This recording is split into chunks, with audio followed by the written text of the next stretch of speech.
Waalaikumsalam. Pak Didik, kami bertiga di sini mau izin untuk sosialisasi atau diseminasi budaya positif yang akan kami laksanakan hari Sabtu besok, insya Allah. Pak Allah ya. Gitu ya. Ini Bu Nafi, Bu Ison dan Bu Santi. Sudah sama awal ketika Bu Jin itu jadi guru penggerak. Saya totalitas dengan semua. Ya, ini kebetulan nanti hari Sabtu itu ada rapat koordinasi internal ya, terkait dengan mau liburan dan sebagainya. Anda berempat untuk itu dengan semua. Jadi silakan praktek seperti itu. Harus. Dan memang keinginan saya melalui sejarah bisa. Mengapa saya kok sedikit menekan pada teman-teman terkait dengan guru penggerak? Diajak pintar ketemu seperti itu ya. Ya, memang ada tujuan nanti saja. Seperti itu. Makanya ketika yang minta izin, oke saya totalitas silakan ya. Ini perubahan dia sebagai keadaan. Ya dengan jenengan ini harus berubah semua. Yang tak katakan apa? Soal ilmu pacet, ini susah. Nah, seperti itu. 1. Guru penggerak kurang baik Israel. 4. Guru penggerak kurang. Karena bagi kita 32. Turun tangannya nanti. Hanya seperti itu nanti. Hanya saya terus kencang pada ini karena apa? Oh ini program baik. Iya. Ya, dan sebagainya. Ini ada benar-benar berubah. Nah, itu seperti itu. Pasti seperti itu. Itu Nabi ya. Oke, rancang betul. Hari Sabtu nanti itu untuk bisa diseminasi ya dengan rumah. Adanya budaya positif Pak. Ya, bagus. Oke, itu ya. Ya wis. Betul. Kesempatan dari Pak Didik. Ya wis. Oke, siap. Kami laksanakan dengan baik. Ya, oke. Lanjutkan ya. Ya wis. Oke, terima kasih. Assalamualaikum warahmatullahi wabarakatuh. Selamat pagi. Untuk hari ini kegiatan kita yaitu membuat keyakinan kelas. Keyakinan kelas yaitu peraturan yang sudah kalian buat dan akan kita yakini bersama-sama supaya tidak ada pelanggaran yang ada di dalam kelas. Nah, sebelum kita membuat keyakinan kelas, saya ingin tanya terlebih dahulu kepada anak-anak. Apa sih impian kelas kalian? Coba katakan, siapa yang mau memberikan pendapatnya? Ayo, siapa yang mau berpendapat? Katakan. Ayo, jangan malu. Ayo, Mas Nak. Ingin lebih damai dan tentram. Ayo, siapa lagi? Terus tadi inginnya damai dan tentram. Kira-kira apa? Zulfi mungkin? Ayo. Inginnya kelasnya seperti apa? Tidak ada pertentangan. Terus, ini yang cewek. Ayo, yang cewek. Para lihat. Ayo. Ayo, pengennya kelasnya seperti apa? Pengennya yang damai. Nah, untuk mencapai hal-hal yang sudah kalian sebutkan tadi, berarti apa yang harus kita lakukan?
Ya,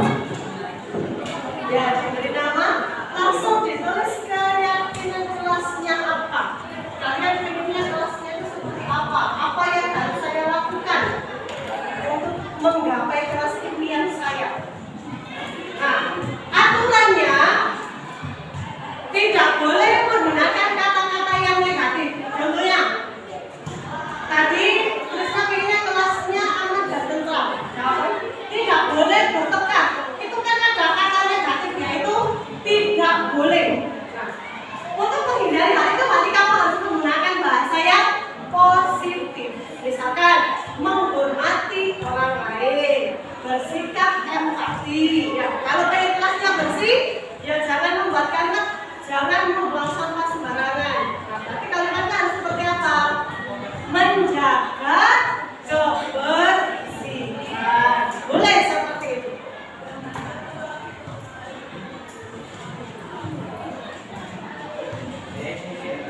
Masing-masing kali mulai satu nanti ditempel. Yuk, silakan. Yang sudah boleh ditempel di papan. Yuk.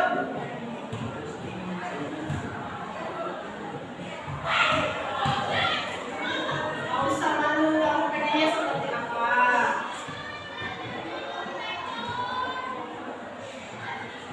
Ayo, kalau sudah boleh ditulis, boleh ditempel. Nanti kita buat kesimpulan bersama-sama.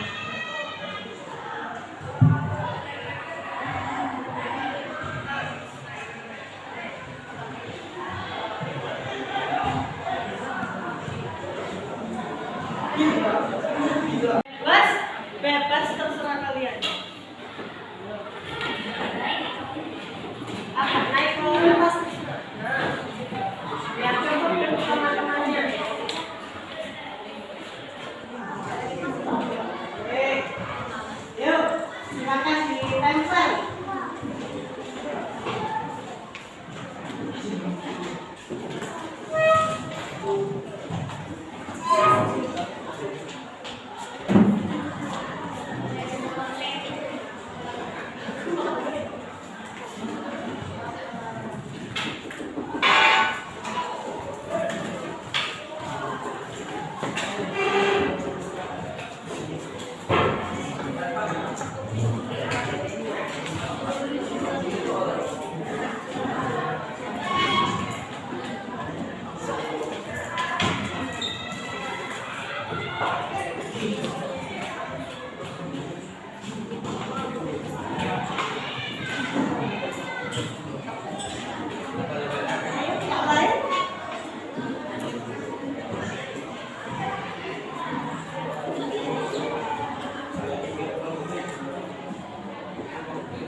Yuk, sudah semua? Oke, sudah ada belum? Oh, tidak apa. Oke, tinggal di kawan yang keempat. Yuk, kita tunggu.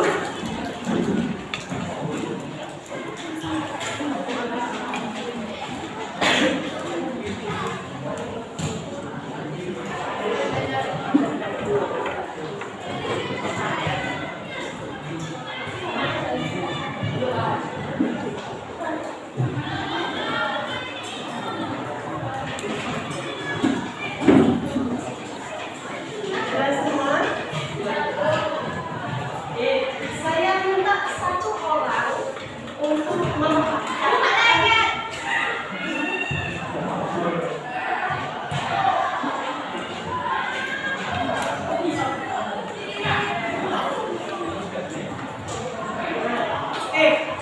Saya minta satu orang untuk membacakan apa yang dituliskan oleh. Assalamualaikum warahmatullahi wabarakatuh. Setelah itu kita membuat kesimpulan dari apa yang sudah kalian tempel tadi.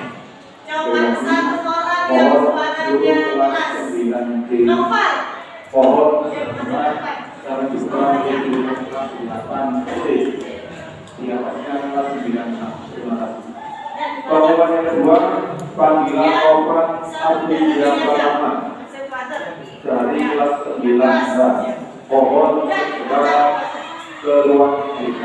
Saya ingin bersama-sama tentang saling menghormati antar suku, ras, agama dan juga menghargai teman yang berbeda agama, selalu damai, menjaga kebersihan kelas, ingin berpunya studi ini teman tanpa agama.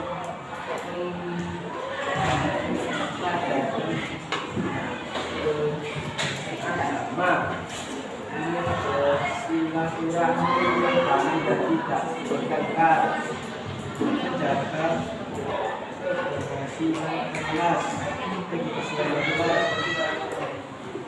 saya ingin bersih hangus dan menaati satuan kelas. Terima kasih Nova, bisa kembali ke tempat duduk. Nah, dari yang kalian tabel tadi, kita kelompokkan kembali mana yang sesuai. Saya ambil satu, nanti kita akan ke tempat yang lain. Saya ingin kelas ini damai, berarti kita harus saling menghargai. Di sini ya. Dari tiga ini, Pak, di kesimpulan apa yang kalian dapat? Keyakinan kelasnya yang bagaimana?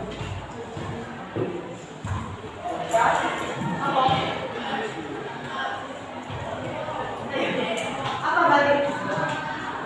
Kalau yang untuk menghormati berarti seluruh anggota kelas 7D harus menghormati seluruh anggotanya supaya semua anggotanya merasa aman dan nyaman.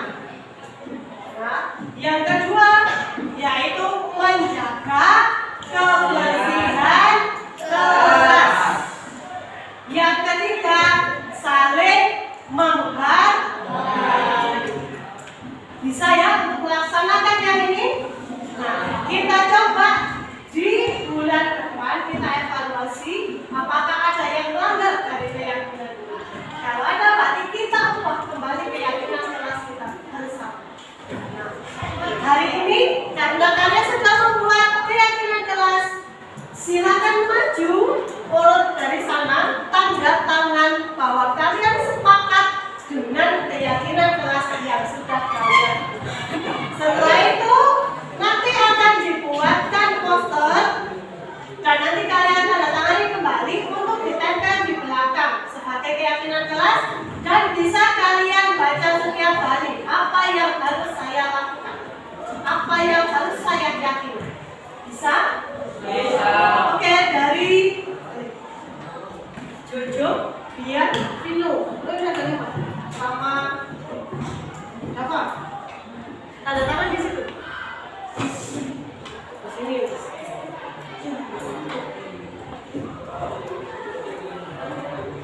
berjalan dengan baik. Terima kasih untuk hari ini. Saya akhiri. Assalamualaikum warahmatullahi wabarakatuh.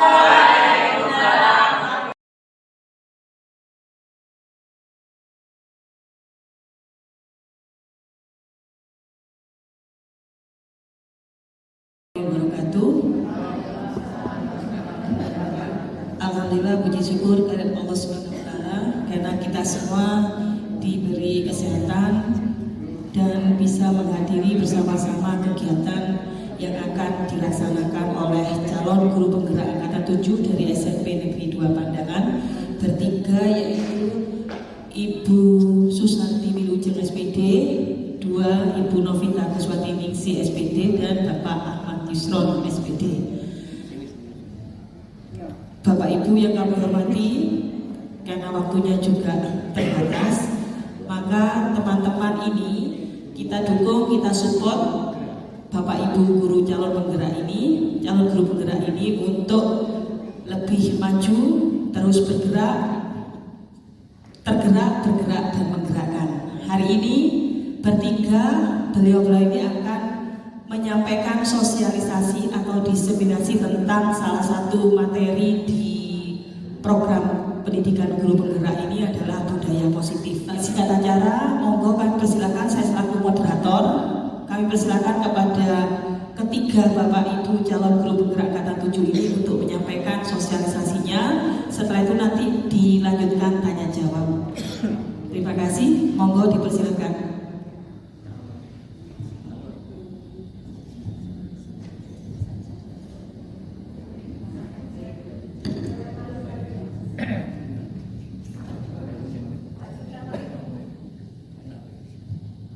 Assalamualaikum warahmatullahi wabarakatuh. Mohon maaf Bapak Ibu, saya di sini dan teman-teman bukan berarti ingin menggurui atau mengajari. Kita di sini belajar bersama karena saya juga baru mendapatkan ilmu-ilmu seperti ini setelah mengikuti kegiatan GKP. Untuk mengawali supaya tidak capek duduk, Bapak Ibu mohon berdiri. Ayo berdiri, gerak. Bapak Ibu, saya mohon untuk berhadapan-hadapan atau mencari pasangan.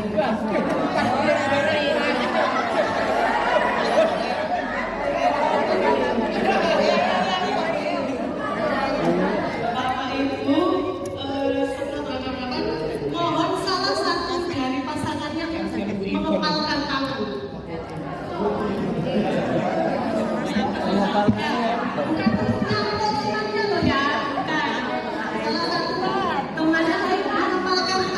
Mengepalkan tangan.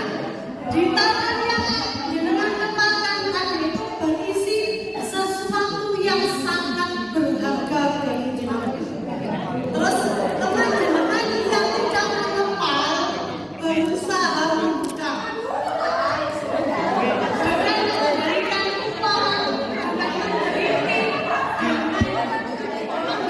makanan di ujung. Nah, kita Itu sebut.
harga. Saya tadi membayangkan yang berharga itu harga diri.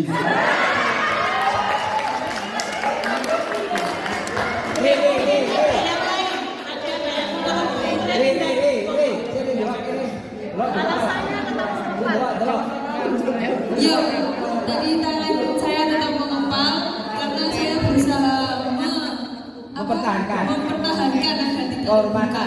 Karena kata jenengan itu adalah barang berharga. Dan selain itu juga katanya Bu Rizka belum makan, Bu. Jadi lemes, Bu.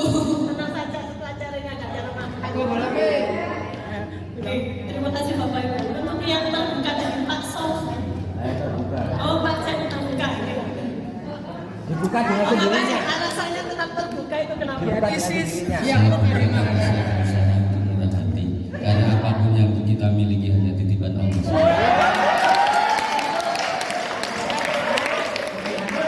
Mungkin ada lagi yang terbuka.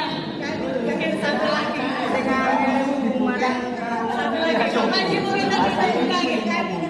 Monggo Pak Panji. Apa sih dibuka Pak Panji? Kalau saya buka karena saya ingin berbagi dengan sesuatu yang saya miliki agar orang-orang bisa Sampai berdiri ya. Berdiri ya. Terima kasih Bapak Ibu. Beri aplaus untuk Bapak Ibu sekalian. Bapak Ibu, saya tidak menyalahkan atau membenarkan jawaban jenengan karena semua itu adalah hak jenengan. Mau membuka, mau menutup, semua itu adalah hak jenengan. Kenapa? Yang bisa mengontrol diri jenengan tadi kan diri jenengan sendiri, bukan orang lain. Nah, ternyata selama ini kita itu miskonsepsi tentang apa itu teori kontrol. Miskonsepsinya bahwa guru itu bisa mengontrol siswa. Padahal tadi kita sudah mencoba dikontrol oleh teman-temannya guru saya, dibujuk, dihardik. Ternyata Bapak Ibu ada yang tetap mengepak. Yang kedua yaitu bahwa semua penguatan positif efektif dan bermanfaat. Dan yang ketiga, ilusi bahwa kritik dan membuat orang merasa bersalah dapat menguatkan karakter. Dan yang terakhir, orang dewasa memiliki hak untuk memaksa. Padahal kita sendiri kalau dipaksa tidak mau. Nah, itu miskonsepsi dari apa yang selama ini kita pahami apa sih kontrol itu. Nah, bedanya dengan teori respon, kalau stimulus respon, orang lain itu bisa mengontrol kita. Kalau kontrol itu tidak bisa, kita tidak bisa mengontrol orang lain. Ya, ternyata kita selama ini terbalik. Kalau kita mengontrol orang lain itu adalah stimulus respon. Stimulus responnya tadi apa? Bapak Ibu dibujuk, diberi uang, dihardik, itu adalah stimulus respon. Terus realita kebutuhan kita itu sama, sedangkan realita kebutuhan kita itu sebenarnya berbeda berdasarkan teori kontrol kita. Kita butuhnya apa? Yang tahu adalah diri kita, bukan orang lain. Nah, untuk melaksanakan teori kontrol ini ada berbagai cara. Salah satunya yaitu melakukan disiplin diri yang akan disampaikan oleh Pak Yusron. Silakan Pak.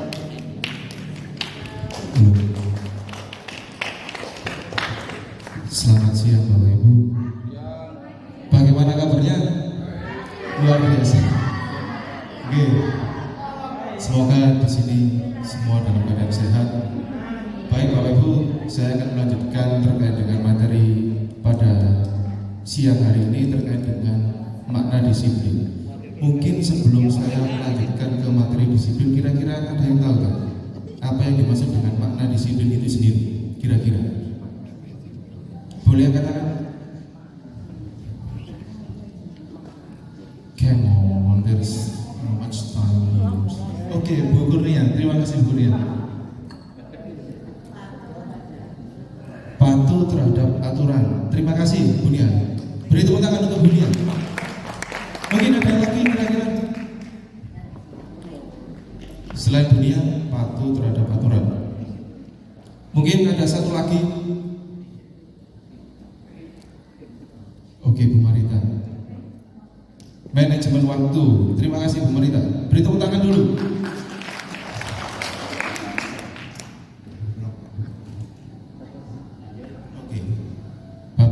tadi sudah bilang bahwa makna disiplin yang ada pada pikiran kita yaitu tata tertib, teratur, dan kepatuhan pada peraturan.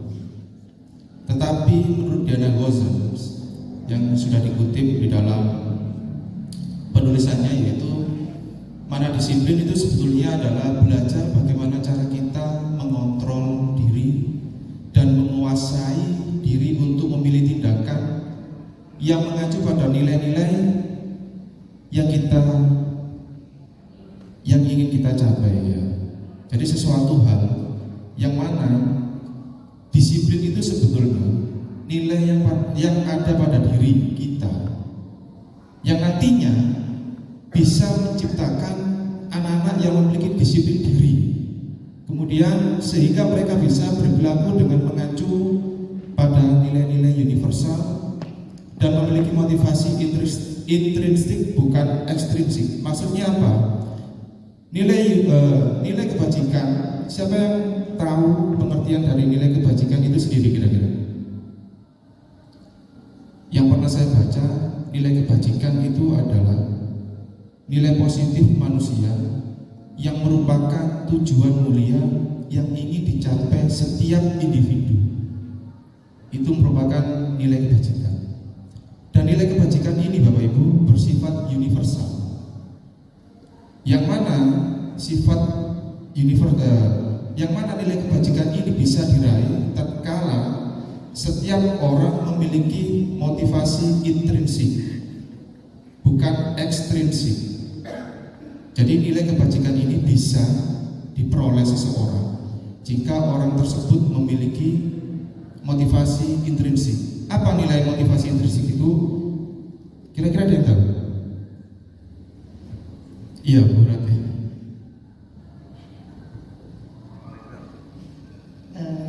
Menurut saya, motivasi intrinsik yang berasal dari dalam diri kita, di mana kita tidak jauh-jauh dari filosofi telur ayam.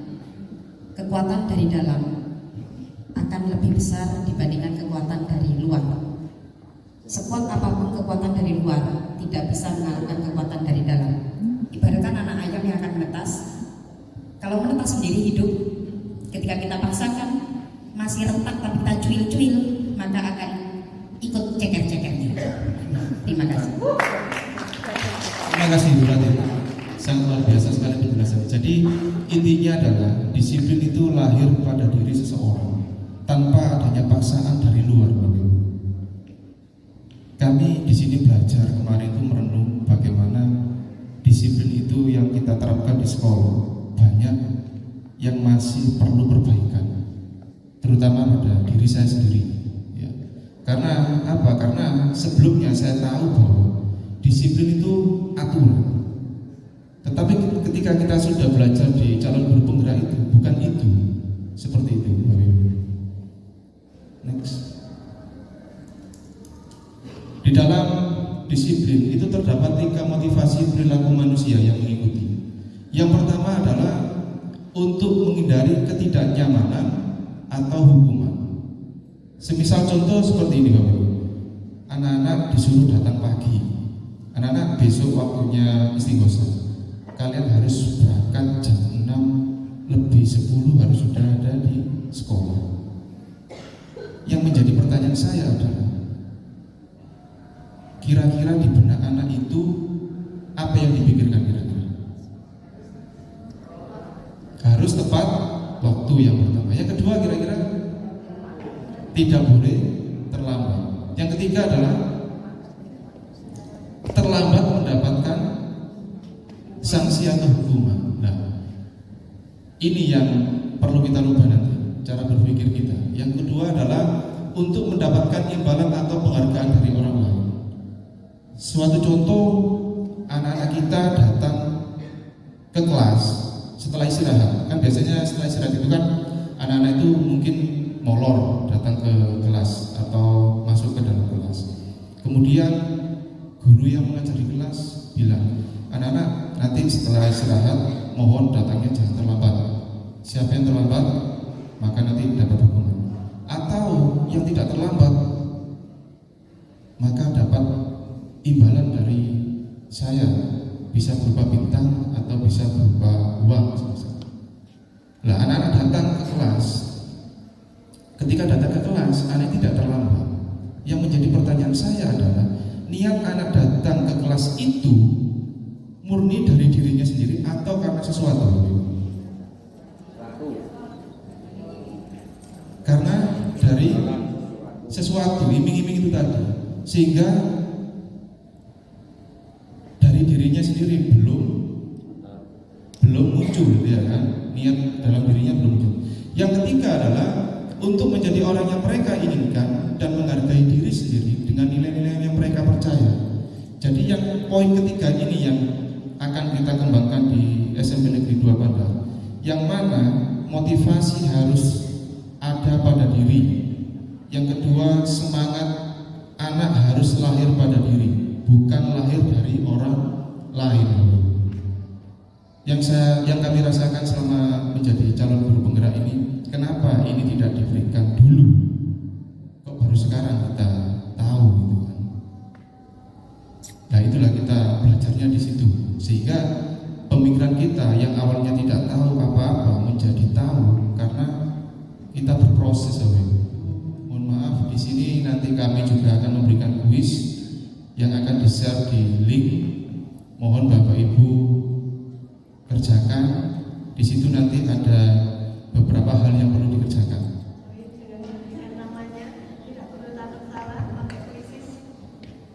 Bapak Ibu mohon diisi nama lengkap supaya kami tahu.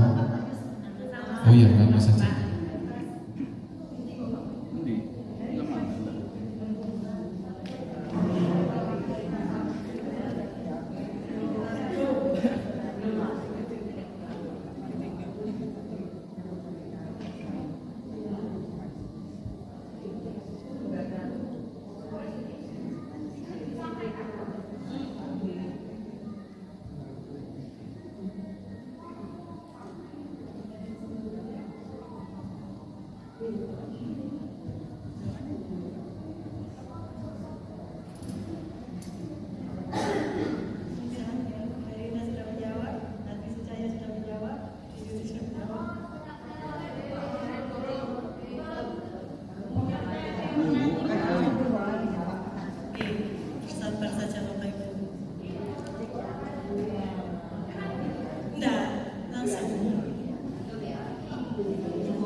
Mencatat 100 kali itu termasuk konsekuensi.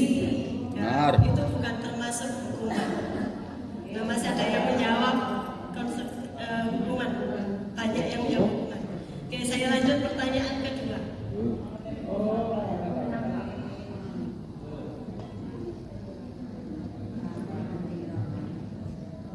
Lari mengelilingi lapangan basket 2 kali karena terlambat hadir di sekolah. Bapak Ibu.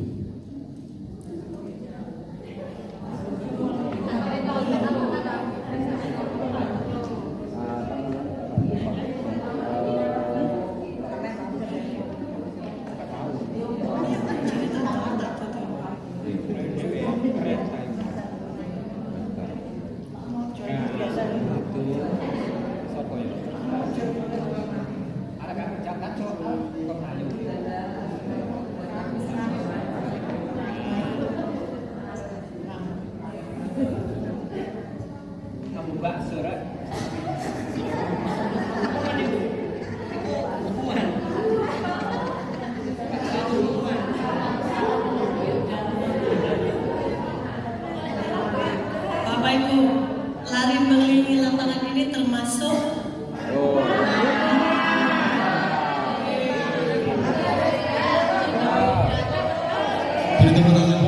ya, juara 1 masih diraih oleh Bu Yudha tadi sebentar. Ayo Bapak Ibu, murid diminta untuk push up. Ya, murid diminta untuk push up 15 kali karena ada ke sekolah. Di penjara bawah tanah.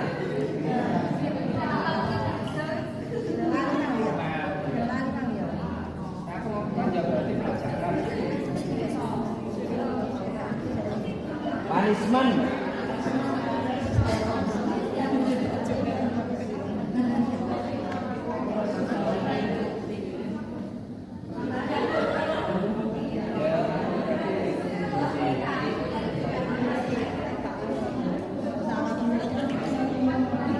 16 lagi Bapak Ibu. Yang masih ada yang belum jawab. Garap ya, bapak-bapak garap ya.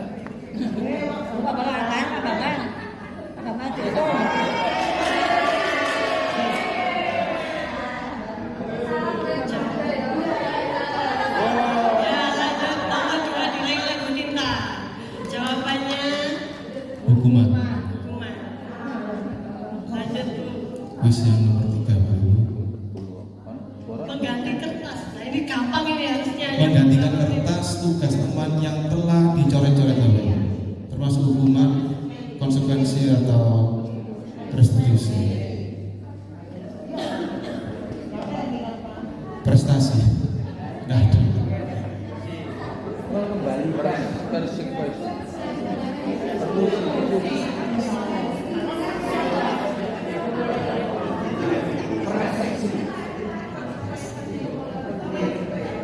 Rasanya ikut prestasi.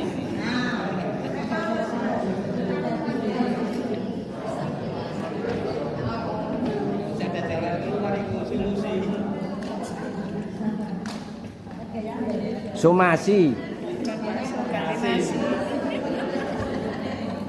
Persepsi.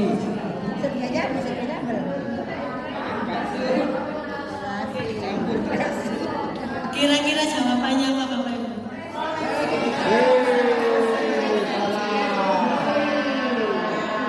Ayo, pemimpinnya masih Bu Irda ini. Ayo, berjemur di lapangan. Berjemur di lapangan basket pukul 12 siang karena ngobrol dengan teman. Penganiayaan.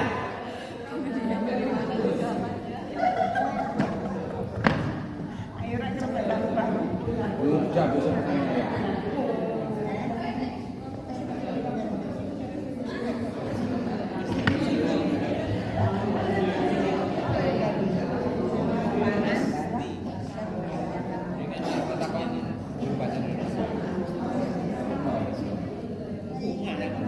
Konsekuensi tanggung jawab karena berarti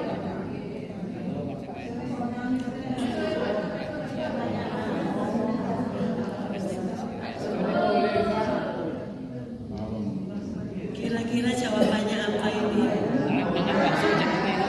Ya, masuk Hukuman.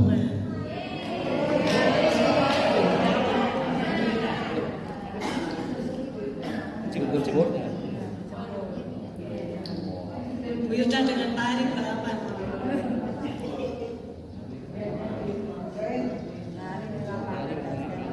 Lari mengelilingi lapangan basket 2 kali karena terlambat.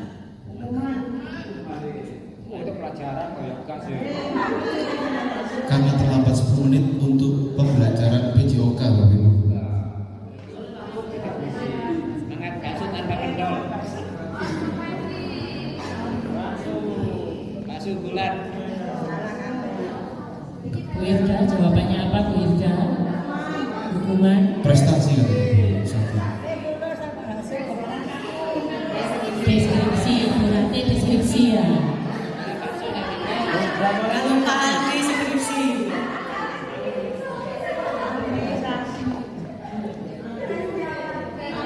Memobilisasi.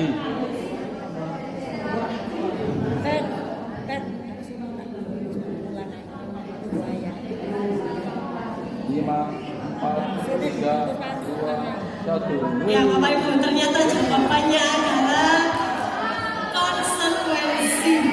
Nah, Konsekuensi. tadi Bu Irda menjawab hukuman, alasannya kenapa Bu Irda?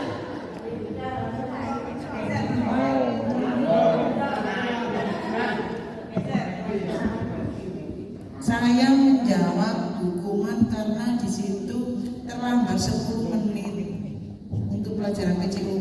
disuruh lari 2 kali. Terima kasih Bu Irda. Kalau di sini sudah diperjelas yaitu untuk pelajaran PJOK. Berarti sebelumnya guru PJOK dengan siswa ini sudah membuat kesepakatan bahwa kalau terlambat dia akan keliling. Itu jawabannya termasuk konsekuensi. Bapak Ibu, dari kuis tadi yaitu ada hukuman, konsekuensi, dan restitusi. Berarti kan Bapak Ibu sudah mengetahui apa bedanya hukuman dan konsekuensi. Kalau hukuman itu kan berarti sesuatu yang menyakitkan untuk siswa. Dan terkadang siswa yang kita hukum itu sampai dendam ke kita. Ya, kadang kita berpikir arek kita hukum, baik iso disiplin, padahal dia akan disiplin kalau ada kita saja. Kalau dengan orang lain belum tentu dia melakukan hal yang sama. Nah, kalau konsekuensi ini dibuat bersama antara siswa dengan guru di kelas. Ini jam pensiun ya. Kita buat kesepakatan kalau kamu terlambat masuk kelas, hukuman yang harus kamu kerjakan oleh apa? Yang harus kamu lakukan apa? Kalau restitusi itu adalah dari pikiran siswa sendiri. Kalau saya melakukan ini, berarti saya nanti harus seperti ini. Misalkan siswa itu menyobek buku perpustakaan. Kalau hukuman, biasanya kamu lari aja ke lapangan 10 kali karena sudah menyobekkan buku. Itu termasuk hukuman. Konsekuensinya, kalau kamu menyobekkan buku, kamu harus mengganti. Nah, kalau restitusi, mereka akan berpikir sendiri. Oh, saya sudah menyobekkan buku, saya harus seperti ini. Itu namanya restitusi. Nah, selain hukuman, konsekuensi, dan restitusi, kita juga biasanya memberikan sebuah penghargaan. Kadang kita berpikir bahwa dengan memberikan penghargaan, anak-anak akan lebih termotivasi. Justru kami kemarin sangat tertampar setelah mendapatkan materi ini. Kenapa? Karena dengan memberikan penghargaan itu sama dengan memberi hukuman ke anak-anak. Karena anak-anak hanya akan termotivasi ketika ada penghargaan. Kalau tidak ada penghargaan, dia tidak akan melakukan sesuatu yang baik. Padahal yang kita harapkan yaitu anak-anak bisa memunculkan motivasi dalam diri. Nah, salah satu cara untuk memunculkan motivasi dalam diri yaitu dengan membuat keyakinan keras. Mau ke gereja.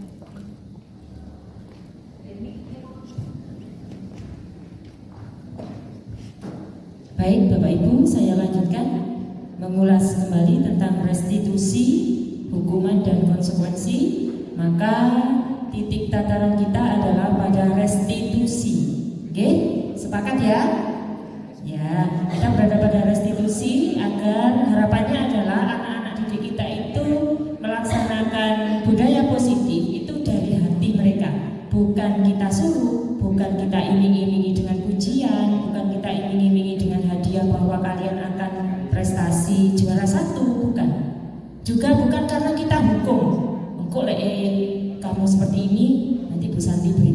Tidak seperti itu, tetapi dari hati mereka. Oleh karena itu, ketika proses restitusi itu ada 2 hal ya. Yang pertama ada kesepakatan antara kita dan guru yang disertai dengan keyakinan anak-anak. Ya, oleh karena itu patutlah kalau kita bisa melakukan pembinaan atau melakukan keyakinan kelas di kelas kita masing-masing. Ya, berikut juga untuk wali kelas sama dengan saya, Pak Yusron dan Bu Novi, kemudian Bu Yuni, itu juga masih belajar untuk menyusun sebuah keyakinan kelas. Nah, keyakinan ini adalah sesuatu yang dipercayai, ya, bahwa siswa kita itu percaya akan sebuah atau beberapa nilai kebajikan yang akan mereka raih.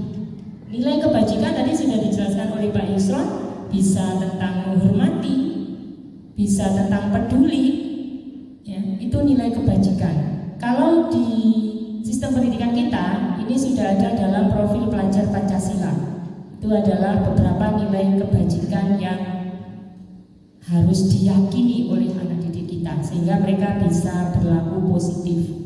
Nah, pada saat menyusun keyakinan kelas ini sifatnya abstrak daripada peraturan yang lebih rinci atau konkret. Ya. Peraturan biasanya kita punya aturan, siswa tidak boleh terlambat mengikuti pelajaran.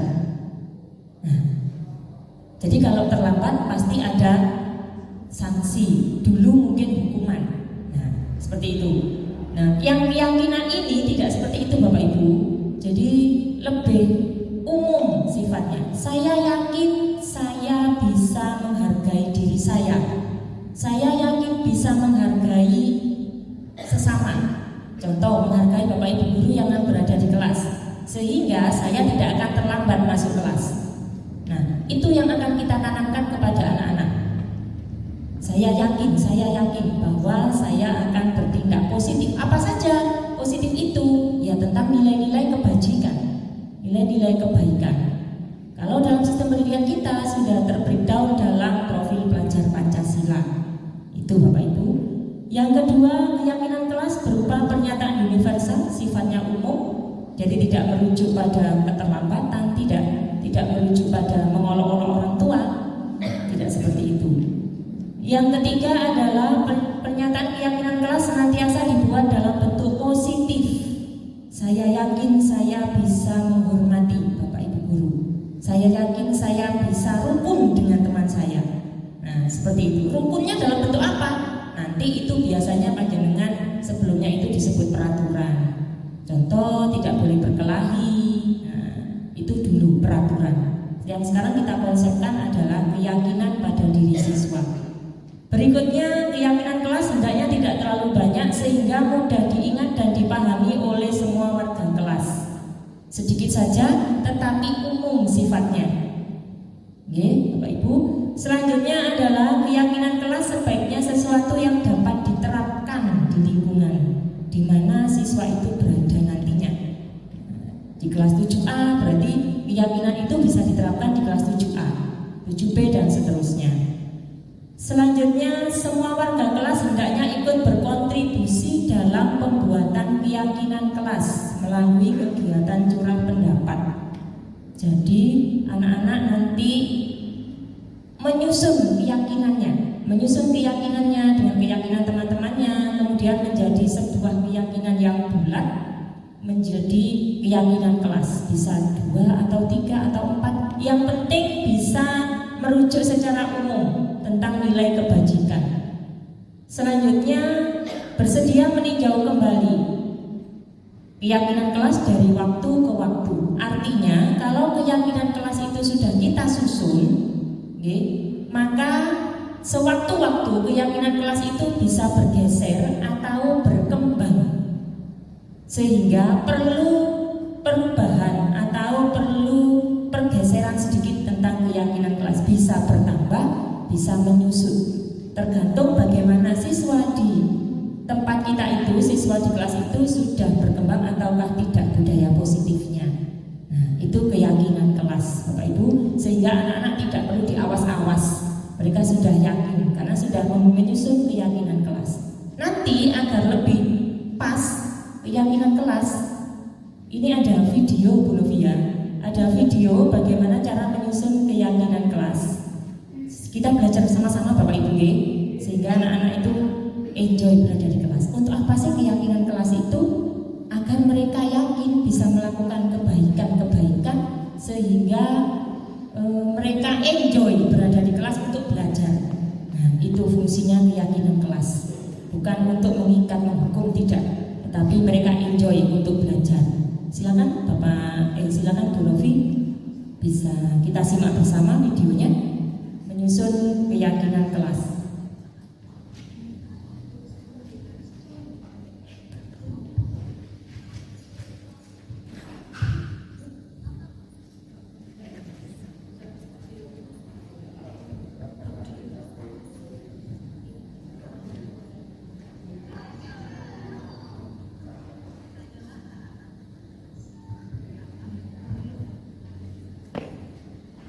Proses pertama, kita menanyakan ide dari murid untuk mencapai kelas impiannya.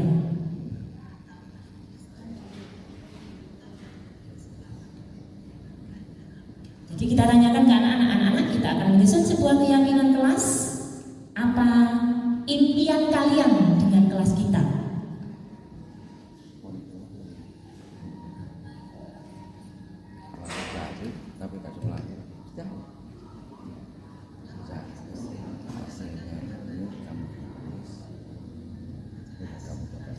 Proses kedua, mengambil kesimpulan dari apa yang mereka sampaikan.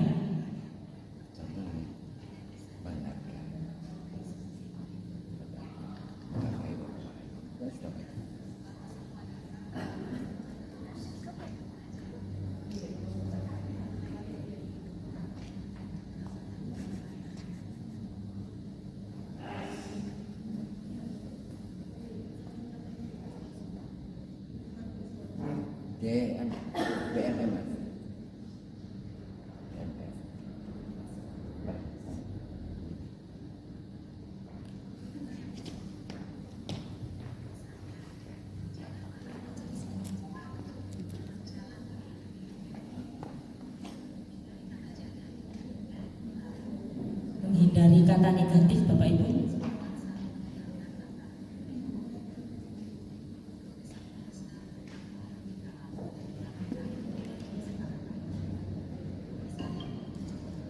Kami, guru dan murid yang saling menyayangi. Buatlah penekanan pada sifat positif dalam kesepakatan kelas tersebut, yaitu saling menyayangi. Pada poin kedua, murid sepakat. Murid aktif dan semangat saat belajar. Guru bisa menuliskan berupa gambaran tingkah laku yang diharapkan dari kesepakatan. Misalnya, kami murid yang semangat belajar. Buatlah penekanan pada sifat positif dalam kesepakatan kelas tersebut, yaitu semangat. Pada poin ketiga, murid sepakat saling membantu jika ada yang mengalami kesulitan. Guru bisa menuliskan berupa gambaran tingkah laku yang diharapkan dari kesepakatan. Misalnya, kami murid yang peduli dengan teman-teman. Buatlah penekanan pada sifat positif dalam kesepakatan kelas tersebut, yaitu peduli. Pastikan jumlah poin kesepakatan kelas tidak terlalu banyak, sehingga mudah dipahami dan dilakukan murid. Untuk menciptakan rasa memiliki, beri waktu bagi semua murid untuk menandatangani atau memberi nama ataupun tanda pada poster kontrak kesepakatan. Guru juga perlu memberikan tanda tangan. Letakkan poster kontrak kesepakatan di bagian kelas yang terlihat oleh semua murid dan guru. Perhatikan umur perkembangan murid. Untuk murid PAUD, bisa memberikan cap tangan untuk tanda menyepakati kesepakatan kelas. Lakukan refleksi secara rutin terkait kontrak kesepakatan kelas yang sudah disusun. Tanyakan siswa terkait perkembangan penerapan aturan dan tentukan apakah ada hal yang perlu diubah atau diperbaiki. Apakah kesepakatan kelas ini sudah bisa dilakukan? Ayah coba. Sudah Bu, tapi kadang masih ada yang suka ngobrol. Ayo kita diskusikan lagi, mengapa hal ini sulit dilakukan? Baik Bu. Lakukan proses ini terutama saat pertama, awal tahun ajaran baru. Kedua, saat ada murid yang melakukan hal yang tidak sesuai kesepakatan. Ketiga, sebelum menjalankan aktivitas baru. Keempat, ketika awal masuk sekolah setelah libur panjang. Proses ini tidak akan pernah berhenti dan akan selalu dikembangkan. Seperti proses belajar yang terus berlangsung selama kita hidup. Semangat mencoba!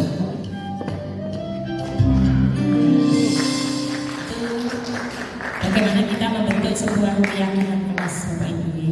Kalau kita biasa mendengar kesepakatan kelas, nah kesepakatan itulah yang kemudian menjadi keyakinan kelas. Kita coba sama-sama untuk semester depan, Bapak Ibu, belajar bersama. Intinya tadi, ketika akan menyusun sebuah keyakinan kelas, kita gali dulu mimpi anak-anak itu seperti apa ketika mengikuti pembelajaran.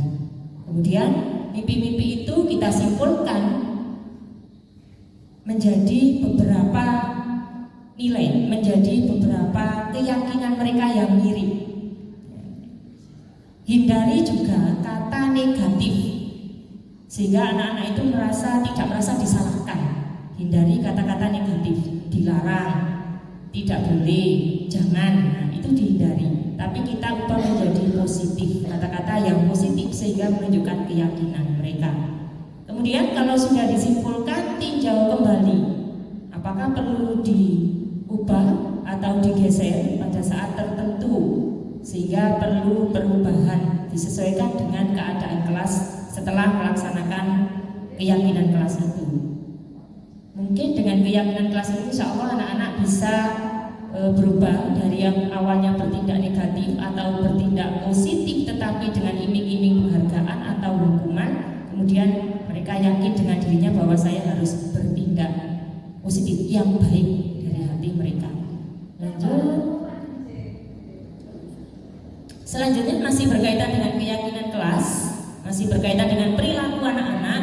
Kadang-kadang mereka juga berperilaku buruk, berperilaku baik. Nah, itu ternyata didasari oleh kebutuhan dasar mereka. Saya pun ketika saya berperilaku misalnya menginginkan sesuatu, maka kebutuhan dasar manusia inilah yang melingkupi atau yang melatar belakangi. Kebutuhan dasar manusia itu ada 5 Bapak Ibu. Ada kebutuhan untuk bertahan hidup, ya, bertahan hidup. Kemudian yang kedua, kebutuhan tentang kekuatan, saya butuh kekuatan. Yang ketiga, saya butuh kebebasan, bagaimana saya bisa bebas. Berikutnya, saya butuh cinta kasih dan penghargaan diri, saya butuh cinta kasih. Yang selanjutnya adalah butuh kesenangan. Nah, kalau saya ingin senang, maka saya harus begini. Saya ingin bebas, maka saya harus begini. Nah, itu juga dialami siswa-siswa kita. Mengapa kemudian mereka bosan dengan pembelajaran bahasa Indonesia yang saya ampuh misalnya? Nah, berarti, aduh bosan saya Bu. Itu sudah adzan Bu, sudah adzan, saya harus ke musola. Nah, itu bentuk sesuatu yang berbeda dari apa yang kita inginkan. Ya. Apa latar belakangnya di antara 5 itu pasti ada. Kebutuhan yang di tengah itu bertahan hidup akan terpenuhi dengan maksimal jika 4 kebutuhan yang lain itu terpenuhi. Kita bisa bertahan kalau 4 yang lain itu sudah terpenuhi maksimal juga. Ya tentunya tidak semua kebutuhan akan kita penuhi, tetapi kita sebagai pendidik akan berupaya untuk memenuhi kebutuhan anak didik kita. Untuk memenuhi, bagaimana caranya? Kita menuntun. Tidak harus kita nyekoki, tidak, tetapi kita menuntun anak-anak agar mereka bisa memenuhi kebutuhan mereka. Itu. Lanjut.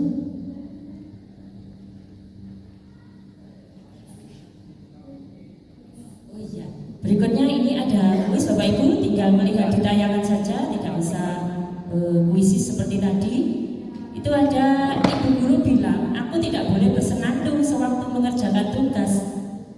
Katanya kelas harus tenang, tidak ada suara, kan nggak seru jadinya. Ini sering kita dengar Bapak Ibu. Kira-kira kebutuhan apakah yang melatar belakangi anak itu bilang seperti itu?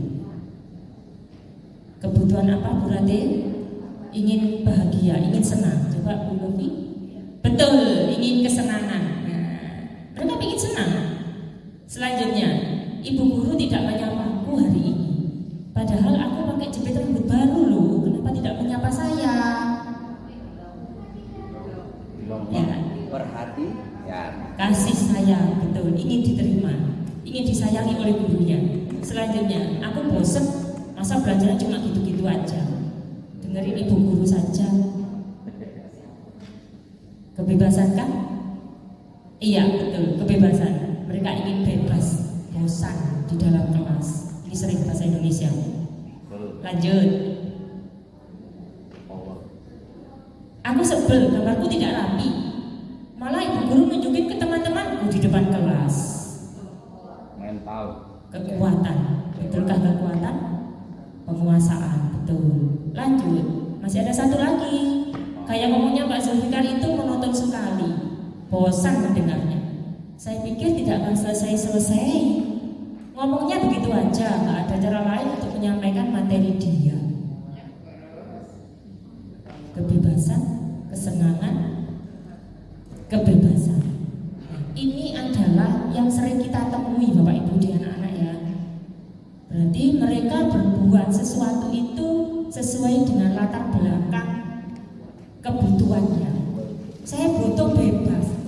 Akhirnya ngomong seperti itu. Aduh, kayak ngomong kok tok ya Bu Santi bosen. Seperti itu Bapak Ibu. Jadi kita pun berperilaku juga berdasarkan kebutuhan kita. Ternyata seperti itu. Lanjut Evi. Karena kita sudah belajar tentang bagaimana kebutuhan itu mempengaruhi perilaku kita, maka kita memerlukan sebuah kontrol.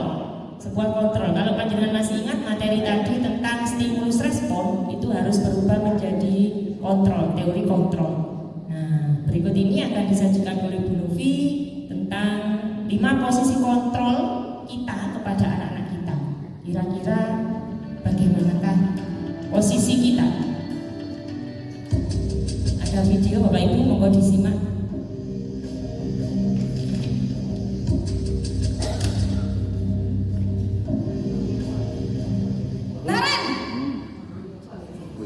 Sini kamu. Ya Bu, selamat pagi Bu. Selalu terlambat. Kamu deh pasti terlambat. Maaf Bu. Ivan ini biasa. Apa coba? Alasan kamu apa lagi? Kapan sih kamu tidak terlambat? Malas sekali ya kamu jadi anak. Saya Dasar pemalas. Gak kapok-kapok sih kamu. Ivan ini. Sudah berapa kali terlambat? Sana, kamu keliling lapangan basket 2 kali. Kenapa saya harus keliling lapangan basket Bu? Kenapa? Kamu melawan ibu?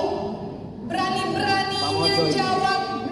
Sudah terlambat, masih berani jawab pula. Sekarang, keliling lapangan basket 5 kali sekalian. Biar kapok. Cepat. Pergi sana ke lapangan basket. Ayo Pak Rizky, maju. Posisi yang kedua.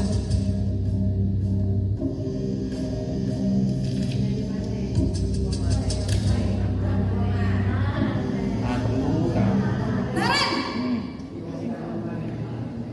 Waduh, konangan mana rek? Udah. Maju Bu. Naren, kamu kenapa terlambat lagi nak? Ya Tuhan Naren, kamu senang ya bikin ibu susah ya? Kalau kamu terlambat lagi, nanti ibu yang ditegur bapak kepala sekolah. Saya tidak bisa meminang kamu. Gimana ini? Maaf Bu. Gusti Naren, kamu suka ya ibu ditegur bapak kepala sekolah. Terus sekarang ibu harus tulis apa ini di buku absen? Ini kamu sudah sering terlambat loh. Ibu harus apa coba? Maaf Bu. Dicapai kadang Pak Rizky Bu. Ya sudah, lain kali jangan bikin ibu susah lagi ya nak ya. Ibu tidak akan kuat lagi kalau kamu gini terus. Bisa jantungan kalau ibu ditegur bapak kepala sekolah. Sana cepat ke kelas. Maaf ya Bu. Maaf sekali. Posisi yang ketiga.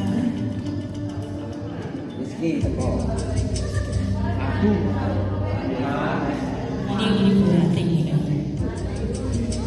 Tarik. Naren,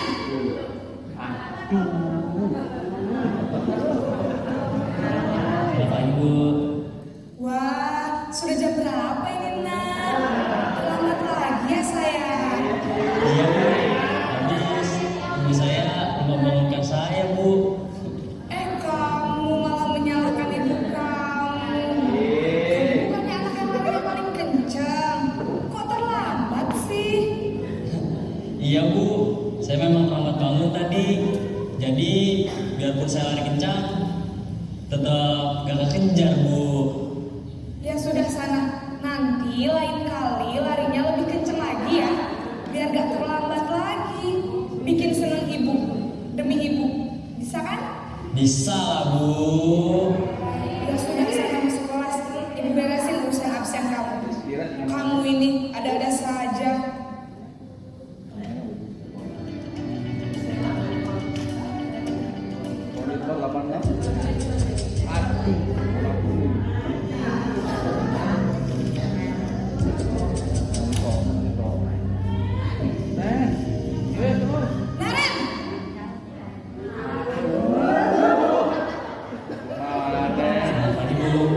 Naren, apa peraturan sekolah kita tentang jam berapa kita harus masuk sekolah, nak?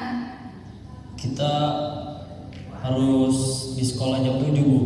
Iya betul, sekarang sudah jam 7.20. Naren sudah tahu konsekuensinya jika terlambat hadir. Paham Bu, saya harus tinggal kelas pas jam istirahat selama 20 menit. Iya benar, konsekuensinya demikian. Jadi nanti jam 9.30 pas istirahat, kamu harus tinggal di kelas, kerjakan tugas tambahan untuk ketertinggalan kamu, ya? Baik Bu.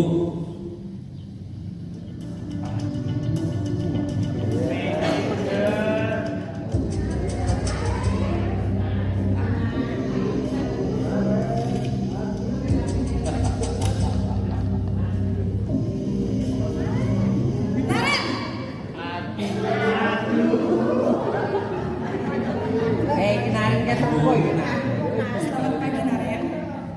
Maaf Bu, saya terlambat. Iya, sekolah masuknya jam 7, sekarang sudah jam 7.20. Jadi sekarang bagaimana ini, Naren? Maaf Bu, saya lupa setel alarm saya semalam. Baiklah, menurut kamu, keyakinan sekolah yang mana yang perlu kamu tingkatkan? Menghargai diri sendiri dan orang lain mungkin ya Bu. Setuju. Jadi, apakah Naren meyakini prinsip saling menghormati tersebut? Iya Bu, saya meyakininya. Apakah Naren bersedia memperbaiki masalah keterlambatan ini? Bersedia Bu. Bagaimana kamu akan memperbaiki masalah keterlambatan ini? Saya akan coba untuk tidak lupa menyetel alarm saya Bu. Baik, kalau Naren lupa menyetel alarm di rumah, ada orang yang kira-kira bisa bantu mengingatkan tidak? Ada Bu, kakak saya, Kak Emma. Ada lagi selain Kak Emma? Selain Kak Emma, ada ibu saya. Baik, jadi yang mengingatkan Naren adalah Kak Emma dan ibu kamu ya? Kira-kira akan mulai setel alarm kapan nih Naren?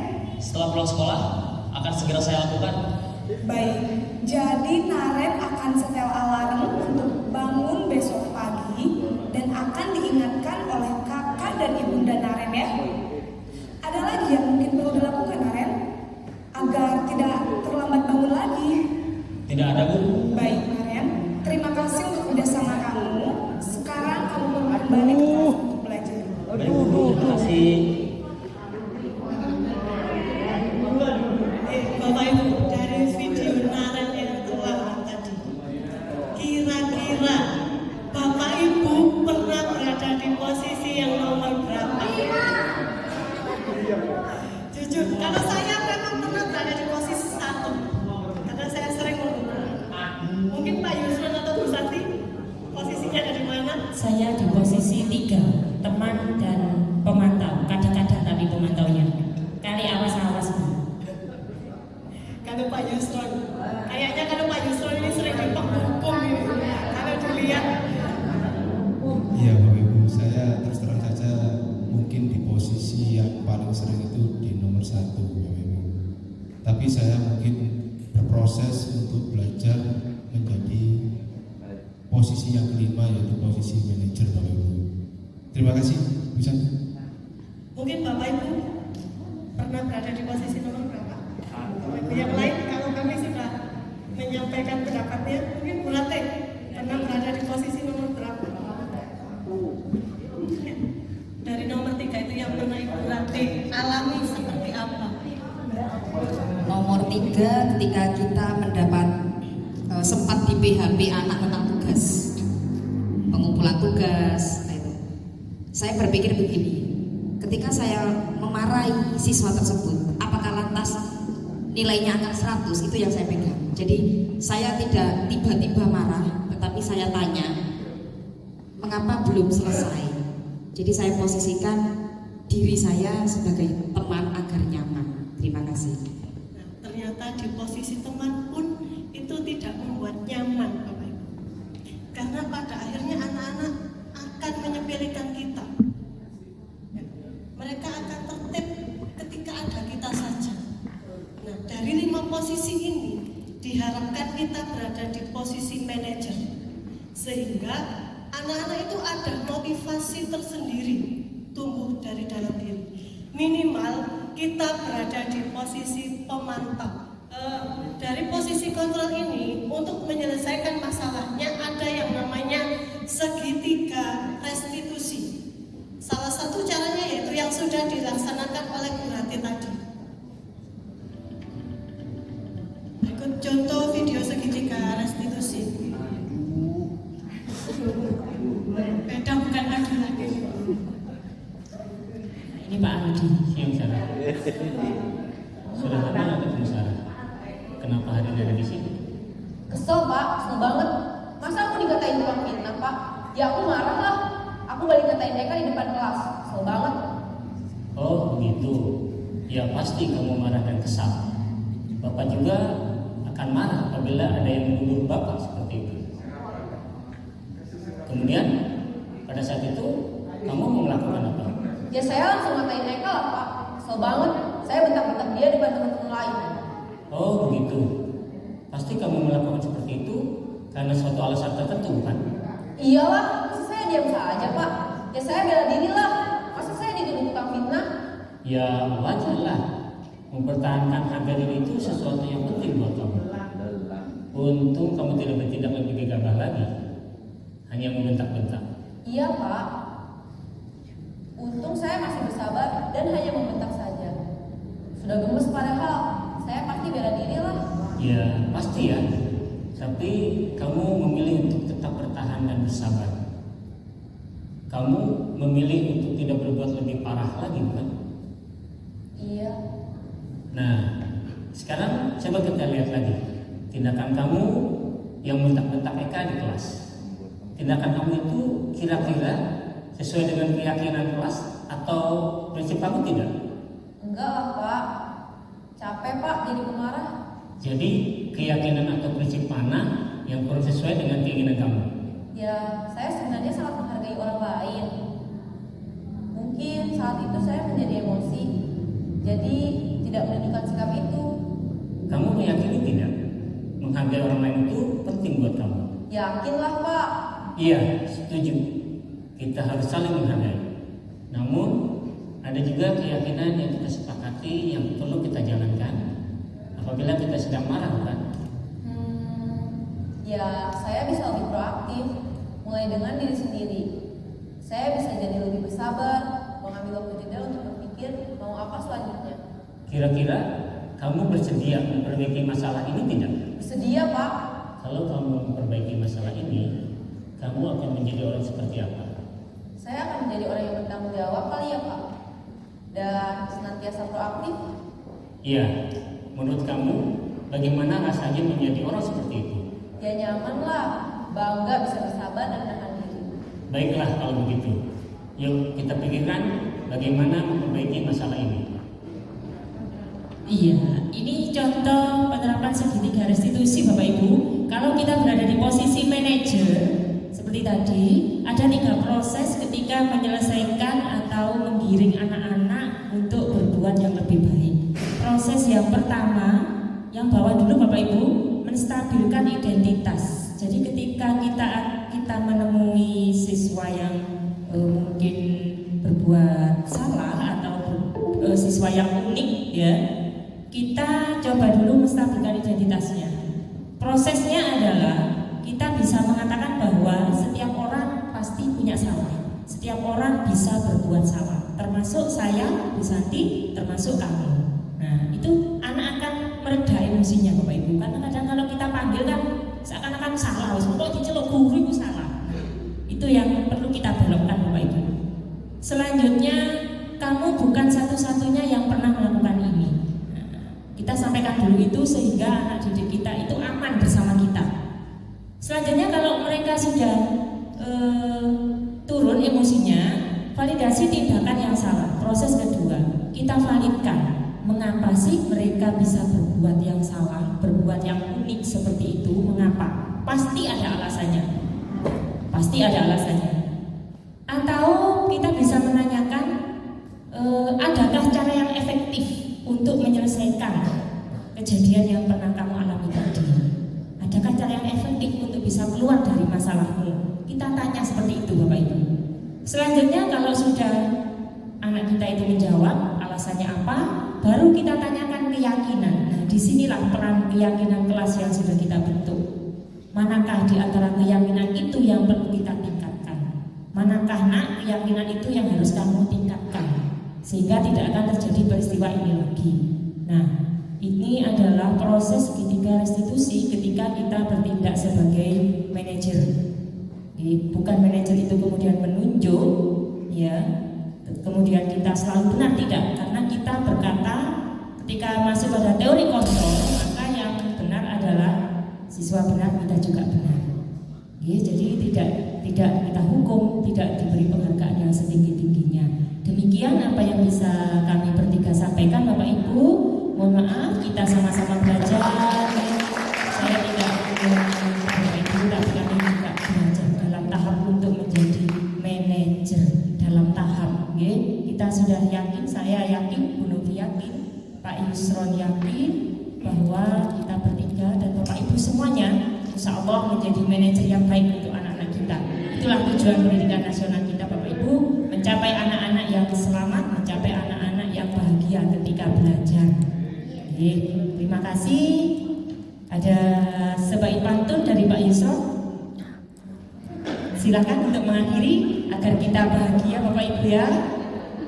Seandainya dari dulu mungkin ya saya kenal dengan segitiga restitusi, mungkin saya tidak berada di posisi teman bagi anak-anak, mungkin juga saya tidak di posisi pemantau yang hanya iling-iling aturan. Itu. Monggo Pak Yusuf untuk mengakhiri. Saya terlebih dahulu. Minum teh hangat di saat hujan lebat. Tetap semangat untuk Bapak Ibu yang baik.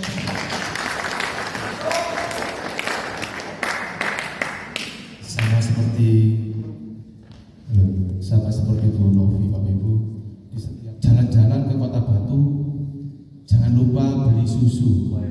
Jika kau sayang padaku, maka ucapkan I love you. Terima kasih, sekian dari saya. Wassalamualaikum warahmatullahi wabarakatuh.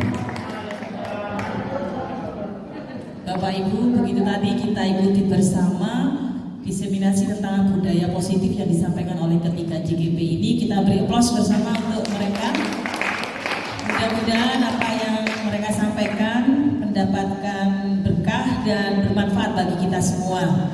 Dan mudah-mudahan yang terpenting, keyakinan kelas ini akan segera kita terapkan di kelas-kelas kita, dipandu oleh para wali kelas, sehingga nanti akan diikuti oleh semua warga sekolah dan terbentuklah keyakinan sekolah. Terima kasih atas perhatiannya, kurang lebihnya kami mohon maaf. Wabillahi taufiq wal hidayah. Assalamualaikum warahmatullahi wabarakatuh.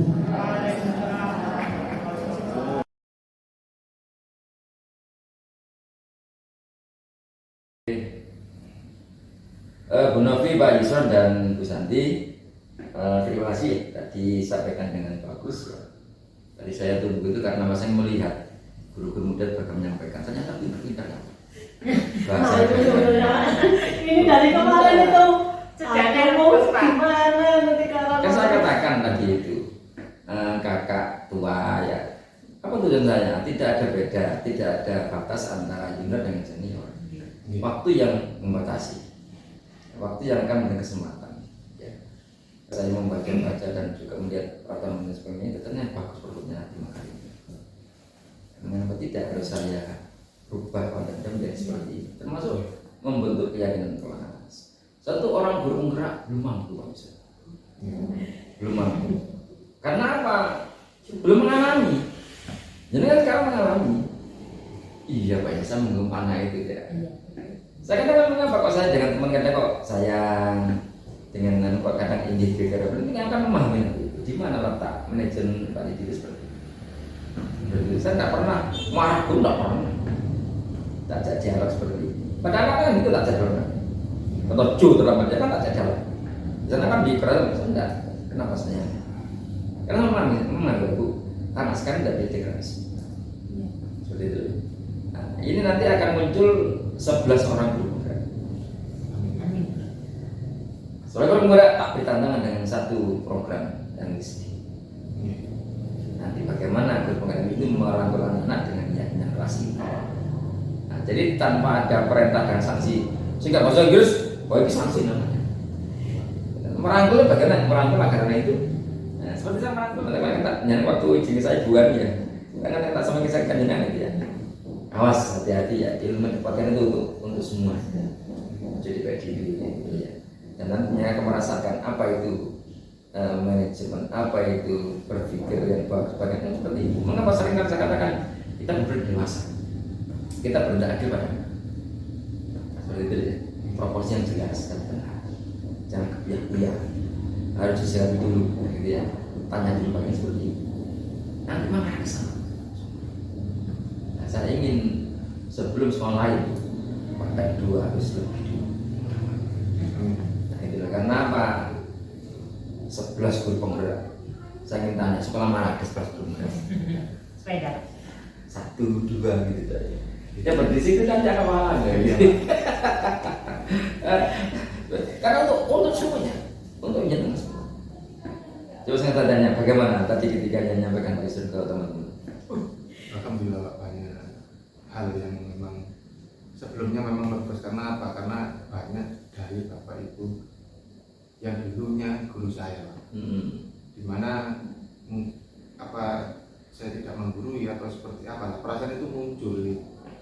Kemudian dikuatkan oleh Bu Sami Sang Gunopi, ayo kita bisa. Akhirnya alhamdulillah ketika menyampaikan di aula tadi di depan lancar dan sesuai dengan apa yang kita alami di guru penggerak itu. Memang seperti itu Pak. Dan saya tetap ada unsur hormat Pak, tetap dengan keinginan intelektual tinggi pasti bisa Pak. Bisa. Guru itu memang perlu dihormati.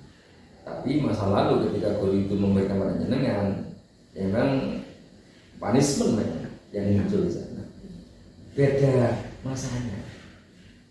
Saya sudah punya program seperti ini, Gunopi, Pak Yusuf, aku Satya. Saya sudah punya pandangan seperti ini. Ya. Akan tertata dengan sendirian seperti ini. Tapi kendala saya paling tinggi adalah orang tua siswa. Dalam ini nanti. Apa kendala saya? Orang tua siswa yang nanti harus diberikan sosialisasi berpikir. Itu tidak pikir Pak. Wah, pikir saya ada satu orang tua. Karena masalahnya orang tua tetap sama di rumah itu dengan seperti itu. Karena masa lalu pendidikan. Kamu nggak ini seperti itu. Padahal di sekolah sudah demokrasi. Nah, makanya nanti ini perjuangan kepala sekolah bagaimana akan memberikan kepada orang tua ketika pertemuan kembali seperti itu dengan cara rapotan bagaimana. Nah, mengapa kok saya masih rapotan kok jangan dengan orang tua? Belum ada misalnya. Pengumuman Pak Yusuf dulu.